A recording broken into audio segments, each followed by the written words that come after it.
Do you know what the gold to silver ratio is?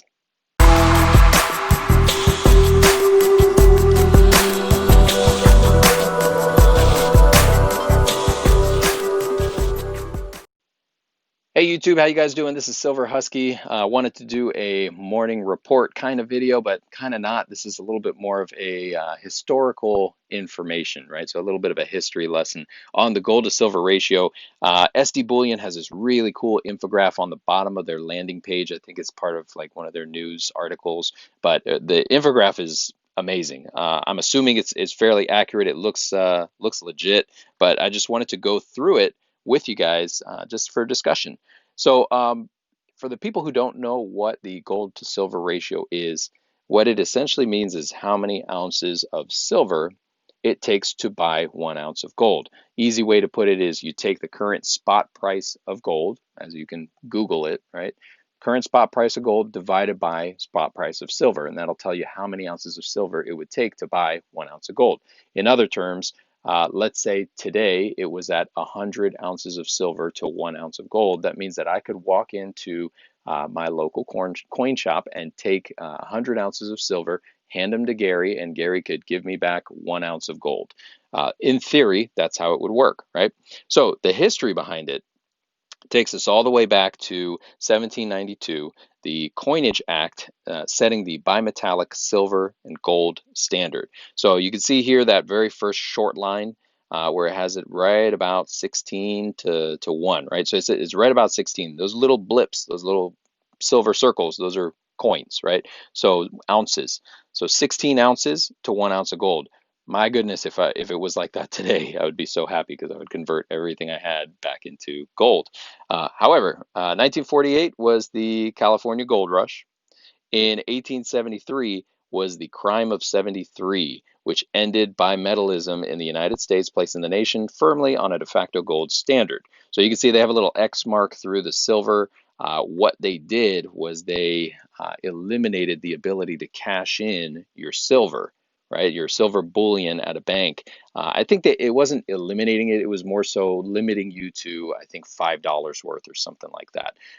But what it did, here's where the problem lies, is you had a lot of working class citizens who did not have big storage vaults full of gold. All they had was silver. So they may have even been stacking silver, like a life savings worth under their mattress or something like that. It would have been a very heavy mattress, but still, now they couldn't pay their debts with it. They couldn't take it to the bank. They couldn't, nobody wanted silver, right? Like if I owed you, I don't know, $40 for fixing my wagon wheels or something like that, I couldn't hand you the ounces worth in silver because you wouldn't take it. You would say, no, it's no good here. We don't take silver because I can't take it to the bank. I can't cash it in. So I don't want that stuff. So what it did was it made gold, the yellow metal, have a higher demand. Higher demand means the ratio would rise. It would take more ounces of silver. And you can see as the years went on, 10, 20, 30 years later, all the way to 1900, where the Gold Standard Act ended bimetallism officially. So that's when that happened. And you see fluctuations, and you have this one right about 1919 where it dropped, it plummeted. They didn't give an explanation as to what that was. It might have just been a blip, I'm not sure. But right here, see this pink bar going off to the side. 1933, this is in the height of the Great Depression, a 4-day bank holiday was declared to stop the hoarding of gold and silver. So bring you over to this side of the graph, and it'll tell you historic gold and silver ratio, all-time high of 132 for 4 months in 1933. Now, this is something I didn't know, and I think it is really good and important to talk about it during this whole pandemic and everything, and all of the the economic downturn. Gold to silver ratio skyrocketed, right? The spot price of both gold and silver plummeted, but the gold to silver ratio skyrocketed up to about 124, 122, something like that to 1. And I thought that was the highest it had ever been. Well, apparently not. Apparently this was it during the height of the Great Depression. So coming out of that, we have all kinds of other fluctuations, right? The Bretton Woods Agreement in 1944. What was the Bretton Woods Agreement? And I know there have been other YouTubers give talks on that, so I'm not going to get too much into it. Just to give you a little bit of a synopsis, the Bretton Woods Agreement lasted from 44 to 71. So this was a meeting that was held in Bretton Woods, New Hampshire in July of 1944, where 44 nations involved. I'm saying 44 a whole lot, aren't I? But 44 nations were involved in the creation of the International Monetary Fund and the World Bank.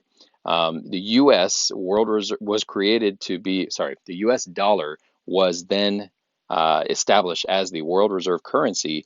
And what they did is they fixed the price of gold at 35 US dollars per ounce. Now, the problem with that is United States, we like to borrow money and we borrow it many times from other countries. So eventually what happened is our US deficits led to foreign countries holding more US dollars than gold held in our vaults. A lot of people would argue that that's probably what's going on today also. Just nobody talks about it, nobody audits them, we don't know. But back then that was a real concern. So 1971, years and years later, Nixon ended the convertibility of US dollars to gold. So he took us completely off the gold standard, then making our fiat dollars, right? This is completely based on faith. Our dollars are not based on anything other than the faith in the US economy, right? And faith in our systems in place, but not on the gold standard. So 1890, it says silver hit an all-time high of just below 50 bucks an ounce. So something to talk about here is that you're seeing it hit an all-time high. However, you're not seeing this little gold to silver ratio bar. It's not fluctuating too much. That's just to say that this bar does not talk about prices of either commodity, right? All it's saying is that it hit a high of just below 50 bucks an ounce. So how to do that? If you're converting gold to silver, in this case, if it's 50 bucks an ounce, that means if you took an ounce of silver into your coin shop or whatever, they'd give you $50 for it. Or sorry, yeah, they'd give you $50 for it. However, seeing that the gold to silver ratio, according to this, looks like it was about 38 to 1, you would need 38 of those ounces to get 1 ounce of gold, right? So that's still on par with that era, right? It's not too different from that era. But you'll see in 1986, gold to silver ratio continued to increase, but the U.S. Mint introduced the American Eagle gold coin and the American Eagle silver coin. So great year. I'm a fan of 1986 because they started producing this bullion that they didn't have it before, right? So it became the #1 bullion coin in worldwide sales volumes, and I believe it because everybody loves the classic, iconic look of an American silver eagle and the American gold eagle. So the prices continue to fluctuate, goes up, goes down, et cetera, et cetera. And then right here, these green bars, super cool. I want to talk about this real quick.